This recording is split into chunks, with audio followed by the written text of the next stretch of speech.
On July 31st, 1952, in the Italian Alps north of Milan, engineer Gianpietro Mangusi took these pictures of the landing of a UFO on the rough ice of the Churchill Glacier.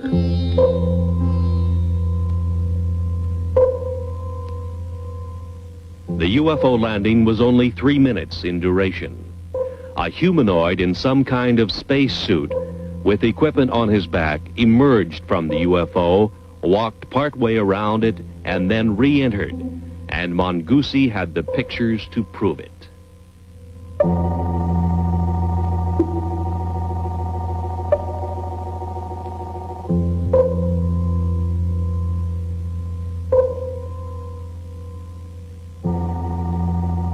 Verification of the origin of these photographs was made for the producers of this motion picture by a Swiss researcher and niece of psychiatrist Dr. Carl Gustav Jung, Miss Lou Zinstag. Since that time, world newspapers have made note of UFO stories in all degrees, from casual mention to news of an all-out UFO invasion. The mental health of UFO observers was questioned. From 1951, another photograph of a UFO from Riverside, California, showing the very significant bell-shaped configuration with 3 spheres projecting from its underside. This is the most familiar type of UFO and has been seen and photographed worldwide by UFO researchers. Who are the alien intelligences behind this type of space travel device? Are the UFOs friend or foe?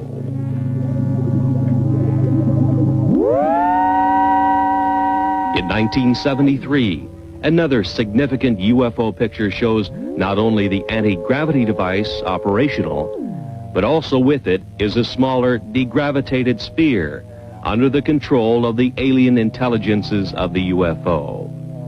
Who are the overlords of the UFO?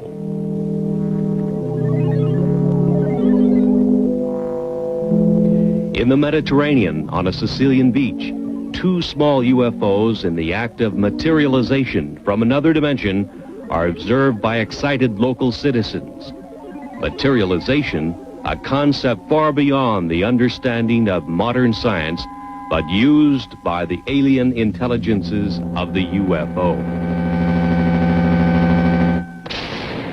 A PhD in biochemistry on the faculty of the University of Oregon in Eugene took this picture of a UFO in the act of materialization from another dimension. 3 times during the shutter snap interval, the UFO appeared and disappeared, and here is the evidence.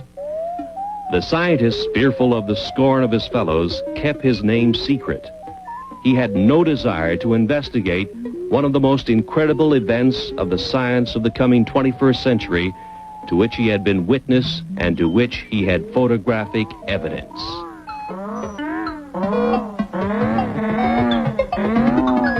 Kidnappings have occurred of military jets, people, and automobiles full of people. The military is helpless, and so are the police departments of the world. Where is the origin of the UFOs? UFO Quebec carried this sketch of a UFO humanoid crewman with a map of the star system in the vicinity of Zeta Reticuli, many light years away. This was indicated to UFO contactees Betty and Barney Hill. Is it truth, or is it a cover-up story? 2 UFOs over San Francisco, similar to UFO surveillance stories and photographs to come from every major city in the world. Iron Curtain scientists have stated publicly their feeling not only that UFOs are real, but that they have the same type of experiences which match those published in the Western world. We now reveal the facts of the UFO which couldn't be kept secret. The planet's most incredible unsolved mystery. Despite the cover-up efforts of world governments, a world silenced by fear, and a helpless world military, private scientific investigators all over the planet have contributed the UFO evidence which we now reveal. The UFO, the secret that couldn't be kept, that can no longer... The craft is coming in.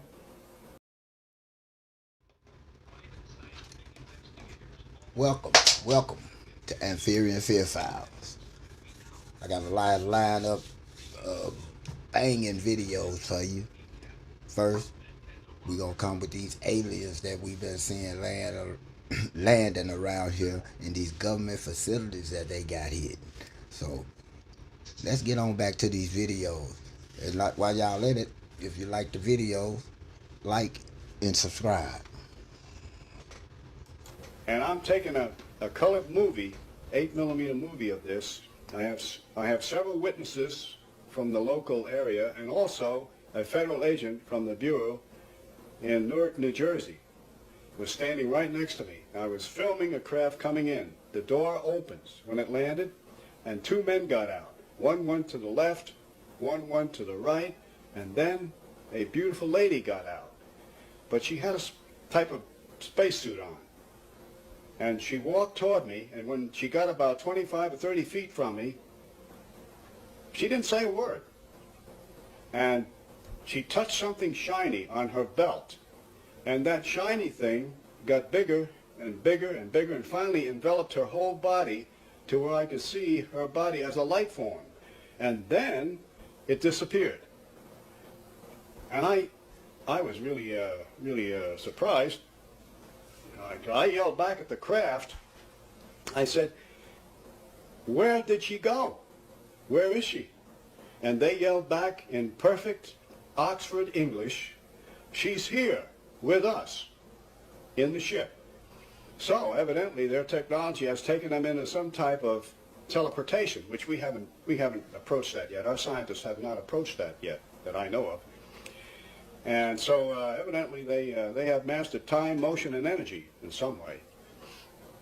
Shortly after that, the two men went in the craft, the door closed, and it silently rose and left the area. I only have parts of it and slides I made from the original. The Federal Bureau of Investigation, the Bureau out of Newark, New Jersey, took the original film. As you know, there is a definite government cover-up for three reasons: political, religious, and scientific. 300 meters directly above the plaza, a coppered-colored disc hung motionless in the clear sky. It had the exact shape of a frying pan, round, shallow, but with no handle, no rivets, and no markings of any kind. It shone with a steady, unnatural light, as if the metal itself were luminous. There was no sound from it. There was no propeller wash, no drone of an engine. The disc simply occupied the air. The young soldier did not run. He had been trained in the special units of the Decima, an elite Italian naval commando unit renowned for its daring raids using human-guided torpedoes, explosive motorboats, and frogmen that inflicted significant damage on Allied shipping in the Mediterranean. He could identify every aircraft the enemy flew, every weapon they carried, at distances far greater than this. This was not one of them. Nor was it a barrage or sounding balloon, and certainly it was not an airplane. It hung in the sky, unnaturally still. Its design did not even hint at any secret weapon that he had been briefed on. Meanwhile, the air raid sirens began their long, rising wail. He stayed on the sidewalk, head tilted back, while the street around him emptied. The anti-aircraft batteries would be tracking it now, and they would start firing in seconds. But the disc did not move. It did not climb, it did not turn. It just hovered, ignoring gravity. And then, it was simply not there. One moment it occupied the space above the square, and the next the space was empty. No trail, no fade, just the absence of the object. The sirens kept wailing before winding down into silence, and people began to emerge from the shelters, looking at each other and at the sky and at the place where the thing had been. Traffic on the street resumed its slow crawl. No one had an explanation. Hundreds had seen it, the anti-aircraft crews had seen it, and not one of them could say what it was. The young soldier who stayed on the sidewalk in Corso Buenos Aires at twilight never received an answer, never received an explanation.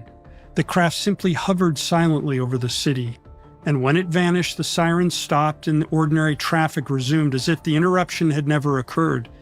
He carried the memory of its color, its size, and its impact for the rest of his life.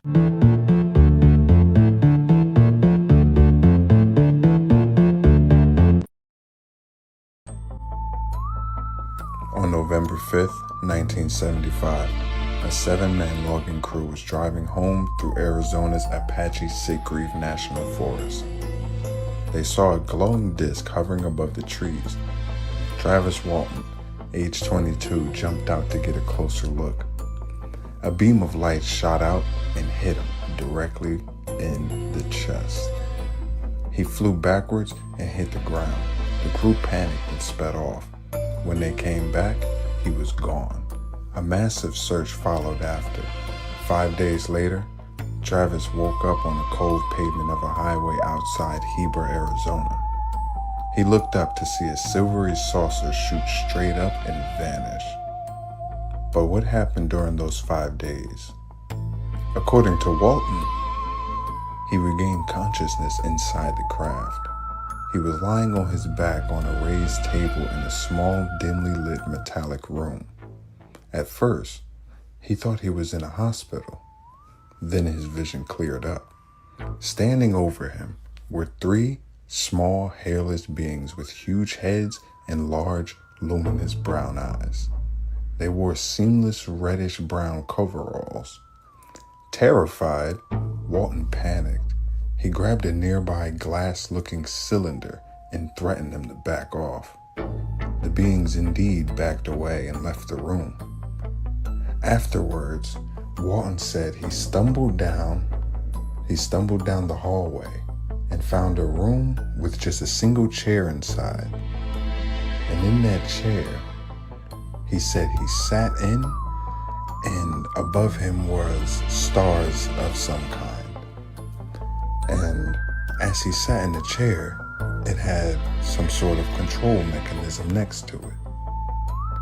He started to manipulate the control mechanism, and the stars above him began to move, almost as if he was controlling them in some way, shape, or form. He got the feeling to look behind him, and what he saw was a very strange man in an astronaut suit. Now, this being led him to another room where 3 more humanoid figures, 2 men and a woman with blonde hair, were waiting. They placed a clear plastic mask over his face. Walton backed out.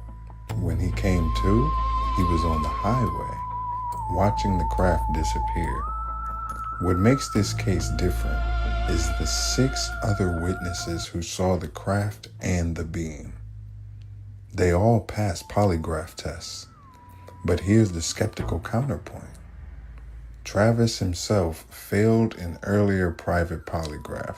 Of the test he later did pass.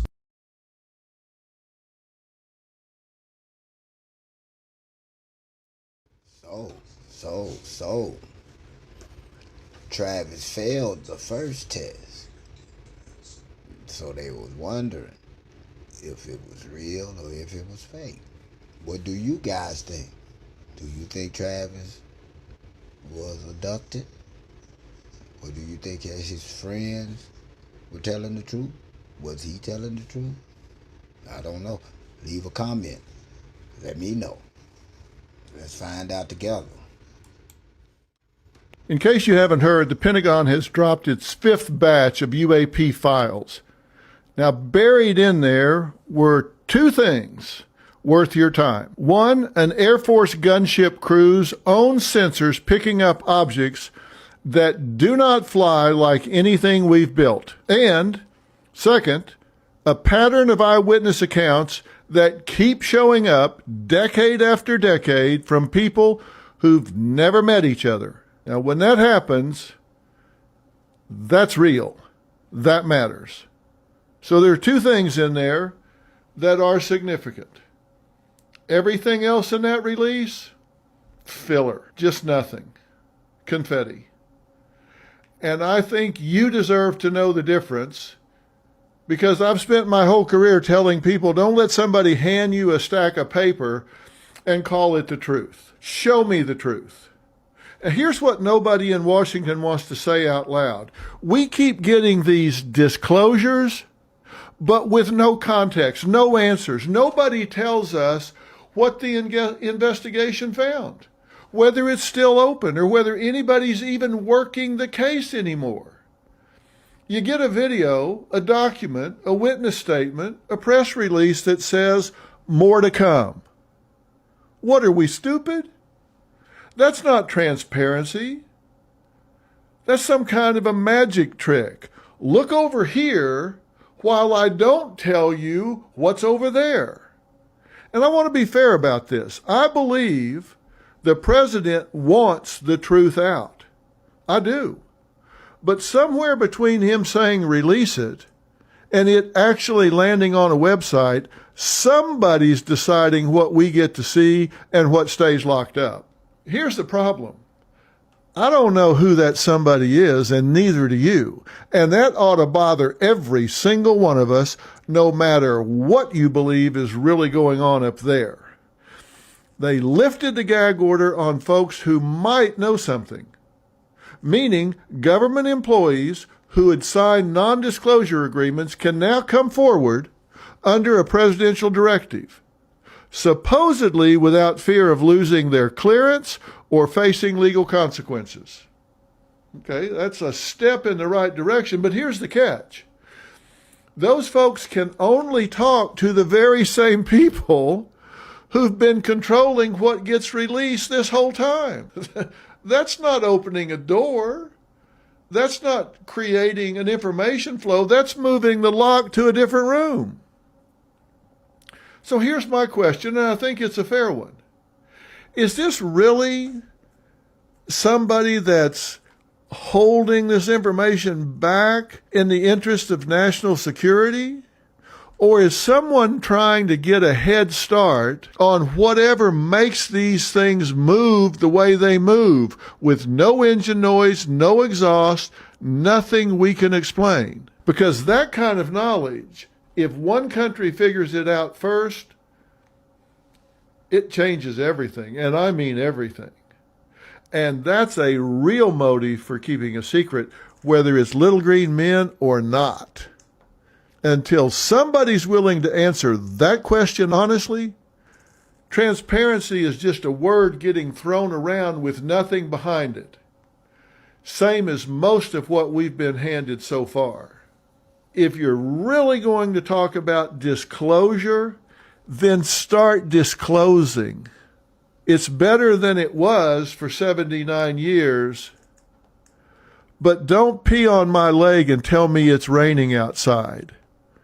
We deserve better than what we're getting if you're going to call it transparency, if you're going to call it disclosure. Put some context about what you're saying and tell us what you're not telling us.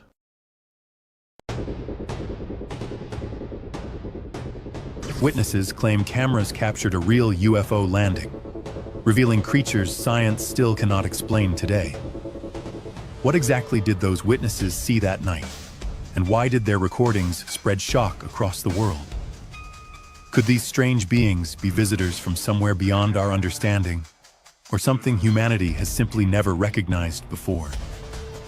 Tonight, we examine the footage that triggered global debate and reveal the disturbing moments recorded next. What if the strangest footage in the world started with something completely ordinary? A phone zoom test near a quiet runway. Around early 2024, a civilian contractor stood outside the outer fence of Groom Lake, casually filming aircraft. The camera drifted across the tarmac, then steadied on a small group near the runway edge. 3 soldiers stood several meters apart from a fourth figure. At first, the silhouette looked human, But when the focus sharpened, the proportions felt wrong. The body was slender with smooth gray skin stretched across narrow clavicles and faint rib impressions. The shoulders were slightly narrower than a typical adult male, yet the arms extended longer, nearly reaching mid-thigh. The skull curved outward toward the back with no visible hair or ears. The eye cavities appeared deep and oval, absorbing light rather than reflecting it. What makes the scene unsettling is not panic, but calm. The soldiers keep distance yet show no urgency, standing as if supervising something routine. That posture sparked an unusual line of speculation among viewers who later studied the clip frame by frame. Instead of arguing, some began measuring shadow angles and height ratios against the soldiers. The proportions appeared consistent enough to raise a difficult question. If this extraterrestrial figure was real, was it being guarded or simply escorted? And if that thought sounds unsettling, the next recording moves much closer to the visitors.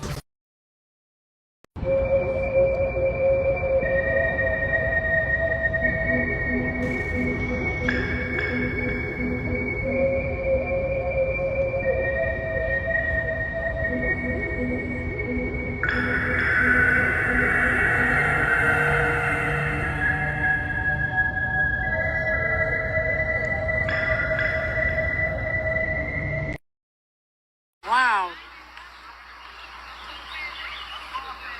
This is a real UFO.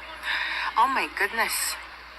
Very nice. The only thing is I can't seem to get closer than this with my camera. But I think this is pretty good. This is an orb. Clearly this is an orb. Today is May 31st, 2026. Oh, it's gonna disappear behind the tree. Oh no, they always do that. They always disappear behind a tree.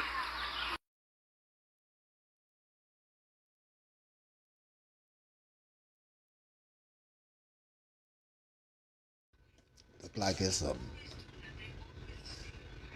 like a blimp in a Twinkie hanging around on it. But it looked like a balloon blurred out. Look, oh, that's a turkey. That's a bird. It's hard to talk about dimensions, but I was standing behind an alien in a spacecraft, just a small one, which I understand get bigger and smaller depending upon. At any rate, he said, "You shouldn't be here." And I said, "I know, I realize this is a strange place, but before I go, could I ask you a question?" And this is really a very strong memory in my head. I don't remember what I had for dinner last night, but this is in there. I'm telling myself I'm silly again. Dude, it's not in there. At any rate, and he said, "Okay." And I said, "How do you get from here to Alpha Centauri?" We can't do that. The only thing that we think about is, I have to go really fast for a really long time. How is it that you can go to Alpha Centauri without any problem? And essentially he said, "You wouldn't understand." So I said, "I agree that that's a problem. However, I know that you have access to my mental thoughts." I mean, you're not talking to me with your mouth. You have access to my mental thoughts, and I understand that. Can you use what information I have in my head and try to explain it to me? And he said, "Well, do you know what a Rubik's Cube is?" And I said, "Oh yeah, my son can do them in 2 minutes." He says, "Okay, so imagine a Rubik's Cube, but not necessarily just the 6 sides. Just imagine the concept of a Rubik's Cube." And I said, "Okay.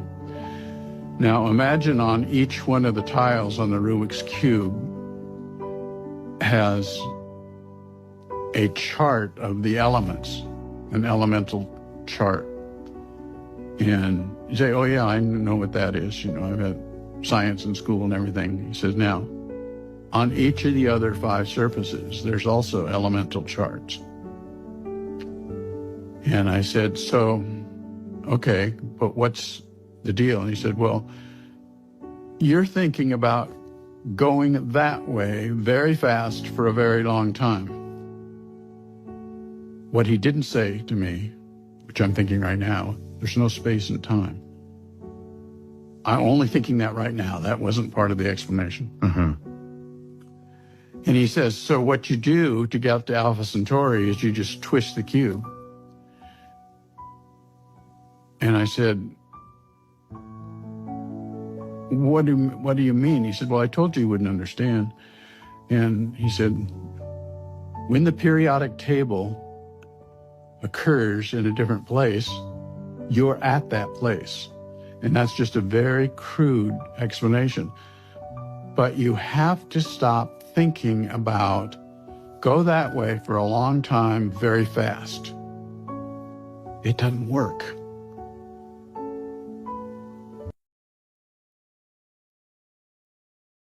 I was walking alone when I suddenly saw something standing right in front of me. I don't know what it was, but it definitely wasn't human.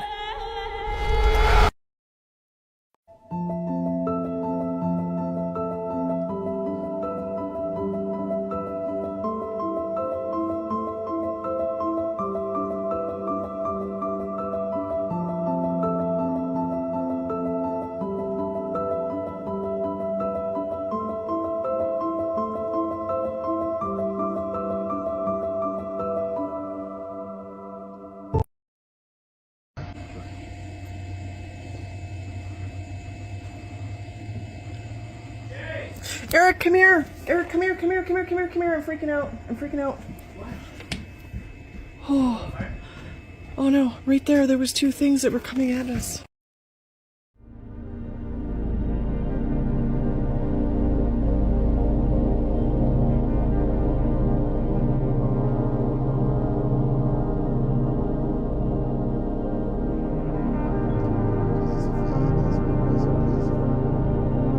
Some good old classified pictures.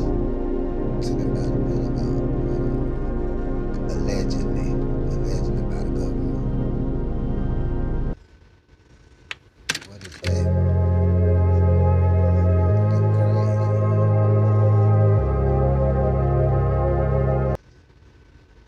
All the different kind of aliens here.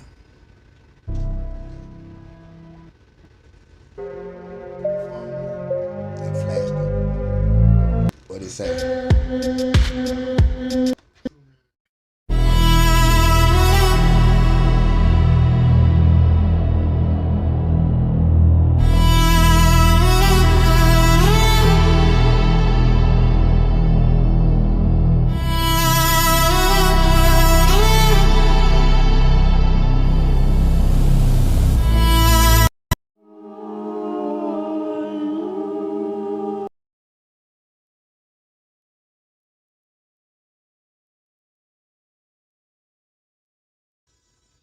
Big old egg there, ain't it?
right, y'all. I got a couple more videos going. How did y'all like that? We'll tune in for some more, you know what I'm saying, clips. I got some more coming. Let's keep on rolling to the next clip. Okay, I can't believe this footage. This is absolutely mental. I mean, look at that. Look at the smoke coming from the craft. Dude, and there's a bunch of alien species just standing there.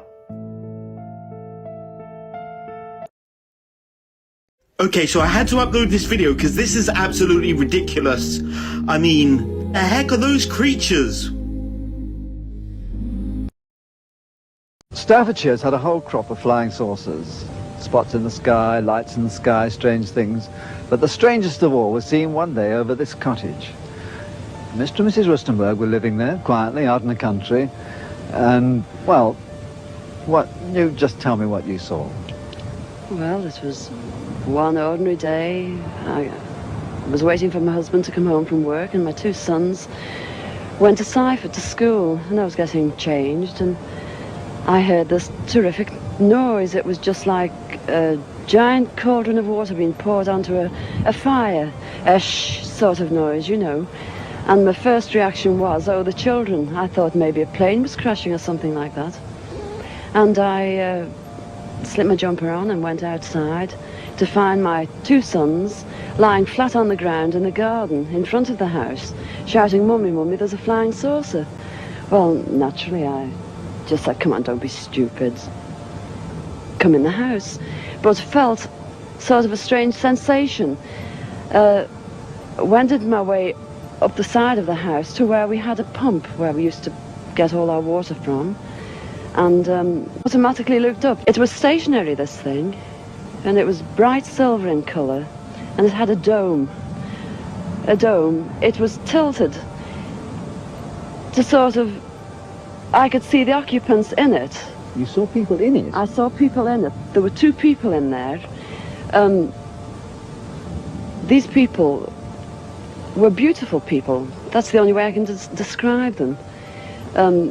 They had long golden hair, like a page boy bob, just like the old kings. You used to see photographs of the old kings. And the colour of their hair was golden. Now, I was really... What were they dressed in? They had a sort of a polo neck jumper affair, upsuit, in pale blue. Now, these people weren't sat behind, one behind the other. They were sat together, but this, whatever it was tilted so that I could see them and they could see me. Were you looking at them through windows, through portholes, or what? No, not portholes. It was just sort of like a cockpit, I suppose, that had this perspex or glass or whatever it was. They could see me anyway, and I could see them. And they had beautiful faces. I shall never forget their faces as long as I live. Their foreheads seemed to be a bit larger than, you know, the bottom of their faces as normal people you would expect to see. But maybe this was just whatever they had round their heads, which was like a transparent fishbowl. And they just looked, and I was absolutely paralytic with fear. I couldn't move, although my mind was ticking over. And they looked so sympathetic that I was just mesmerized for what seemed to be, ages, but it could have only been seconds. And I turned to sort of look down at the boys, was unaware that they were with me because I was so absorbed. And the next thing, I looked up and it was gone. How low had it been? It had been the height, I couldn't tell you. But the house that you've seen, it was just on top of the roof. It was hovering on top of the roof. How big was it compared with the size of the house? It swallowed the whole circumference of the roof. I couldn't see. The roof was completely blotted out. The chimneys I couldn't see. All I could see was this massive object that I described. And then it flew away sideways or upwards? No, I didn't see. I just looked up and it had gone. But I assume it went straight up, because for a short while after in the sky I looked around and I said to my two boys, "Where can you see anything? Can you see anything?" And they said, "There it is, Mum," and they pointed up, and I watched it, and it circled us 3 times. It went round 3 times, and then it just shut off. And that was it. When I started to analyse myself afterwards, I feared that I might have had an hallucination. He looked like but then I alien. knew I hadn't had, because my sons were so sure about what they'd seen and what I'd seen. Were you scared by it? Did you run indoors? Oh, I was petrified. I couldn't move. I couldn't move a muscle. I was paralysed with fear. But now I wouldn't be. Because now, when I look back, you know, I think, what an amazing thing to have happened, and for me to have seen it. And when your husband came home, where were you? Well, when my husband came home from the office, I was locked in the house with my children, under a big kitchen table that we were using. Under the table? Under the table, yes. It's funny now when I look back, you know, it sounds absolutely ridiculous, but this is the truth. This happened. And that's it. We were ridiculed. It was very embarrassing of me. And I'm a practically minded person. And that's it.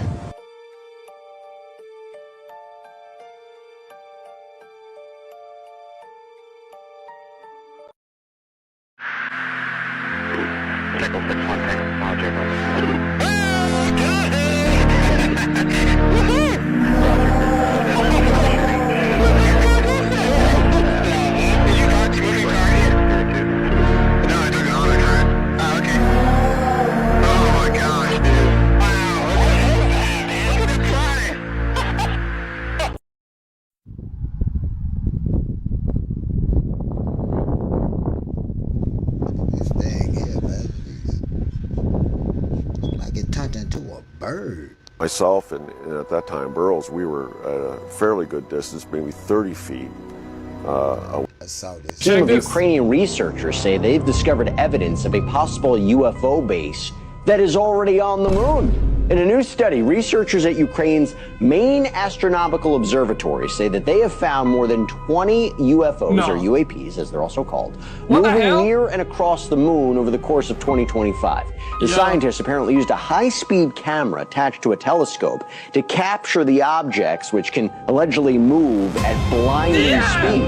Researchers say they tracked one object moving at 4.1 miles a second. It's right around what the space shuttle needs for liftoff. And the researchers also say that they were able to use light to measure the size of the objects, which, by the way... If you want to see the full video on it, click the title of this video below. I made the full video on the YouTube channel. This is gonna knock your twats off, homie.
satellite. Oh, what the? Dude, is that even real? I don't know, but it's not moving. It could be a satellite. Look, it is moving. Look, it's moving a tiny bit. Look at it. I don't know. Look, everyone can see it. Let's see. Yo, this is a flying saucer. I'm trying. If this is a UFO, Playa del Carmen, baby. Is that an alien? What is it? Yo, this is insane. But I don't know if it's real or not. Did you just left your car there, dude? Well, your car. What is this? What is it? I don't know. It looks real. But it could be a satellite, no? What? Satellite? Yeah, it could be a satellite.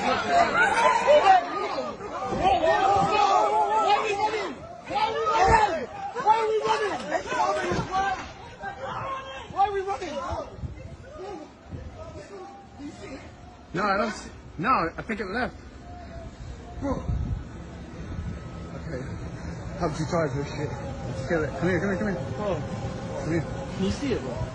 Is it just me? It's back again. Oh my god. It's back again. Sorry. Like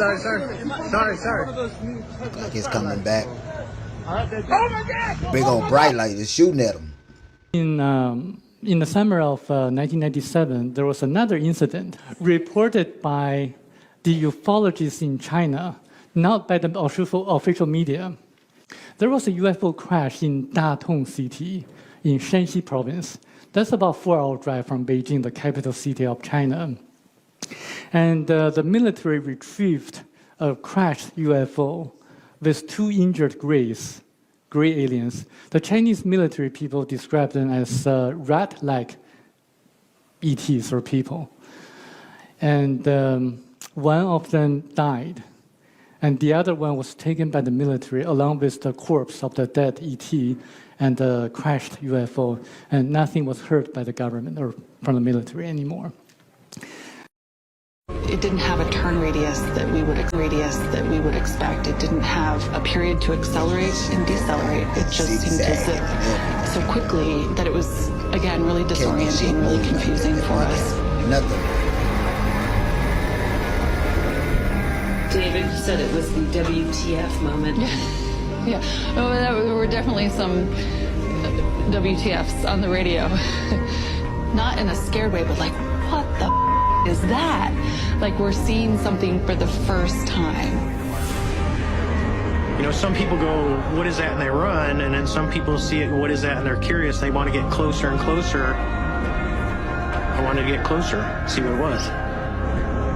My lead, Commander David Fravor, he says I'm in, which means that he's engaging with this thing.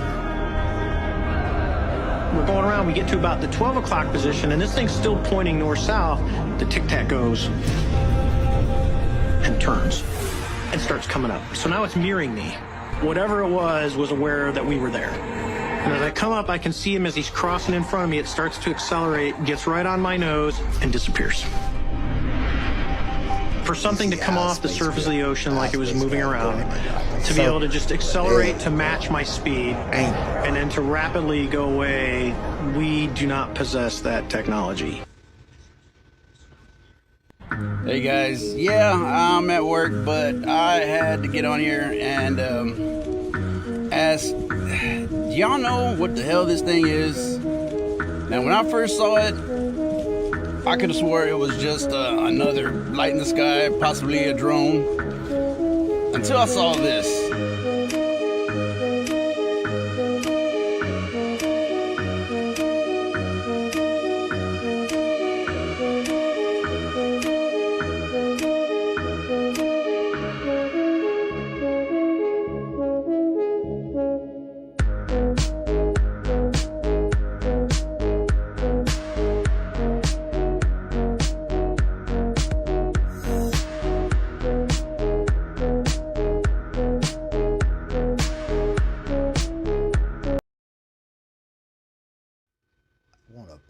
I want to see what this is. Hold on.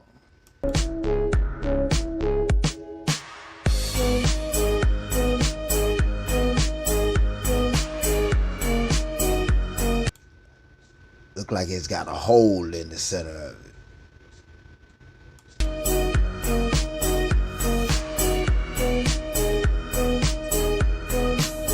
There's no drone that's gonna...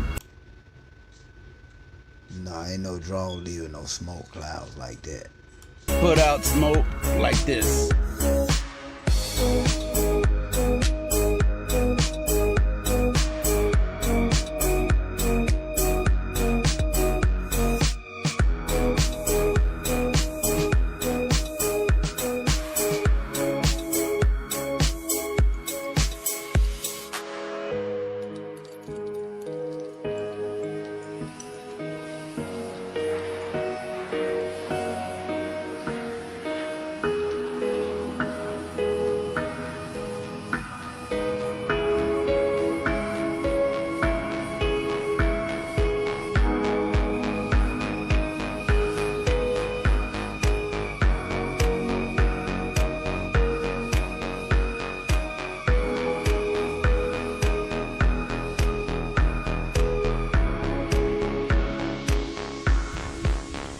I don't know if there was some sort of technical difficulties or if this UAP was just having problems, but it was putting out smoke, but yet it stayed in the same spot. I don't know. And then you also get these little flybys of other UAPs or whatever the hell they were. I don't know, were they checking up on their buddy or I don't know, but it's crazy. You were just a kid, but you actually said you felt something in your body as well when that big bright light appeared overhead. Oh yeah, actually I was 9 years old too. Oh, sorry. I think I said you were 6. That's the press. But yeah, we felt like we were deep underwater. Yeah. There was a tapping sound like stones hitting the car, even though we were parked. There were 3 objects too. There weren't just one. There were 2 spheres. One was off to the left of the car. It looked like a white. What if a farmer working alone at night saw a strange red object descend directly into his field? In October 1957, Brazilian farmer Antonio Villas-Boas claimed he was plowing after dark when an intensely bright red light appeared overhead. At first, it looked like a strange star. Then it came closer. Boas described an egg-shaped craft hovering just above the field, glowing red and supported by unusual leg-like structures. He tried to escape on his tractor. The engine reportedly died. Boas claimed several small humanoid beings emerged from the object. They wore tight-fitting suits and helmets and communicated with strange barking or growling sounds. According to his account, the beings took him inside the craft. There he underwent a bizarre series of examinations before eventually being released. When he returned to the field, the mysterious object rose vertically and disappeared into the night. His story emerged years before alien abduction accounts became a major part of popular culture, making it one of the stranger early cases. Skeptics have questioned virtually every part of the account, and there is no conclusive evidence that extraterrestrial visitors were involved. But the image remains unforgettable. A farmer, an isolated field, and a glowing red craft descending out of the Brazilian night. What did Antonio Villas-Boas encounter in that field in 1957? What's that? Spaceships. This is insane.